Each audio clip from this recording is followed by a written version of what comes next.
ये पूरा दीन है।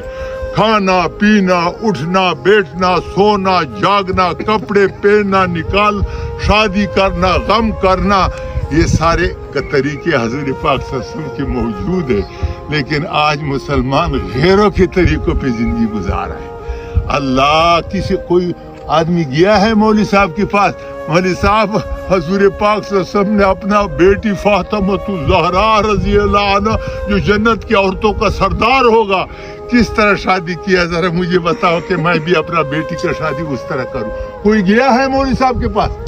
अपना ढोल दमक्का टक्का पक्का वही कर रहे हैं ना गैरों का।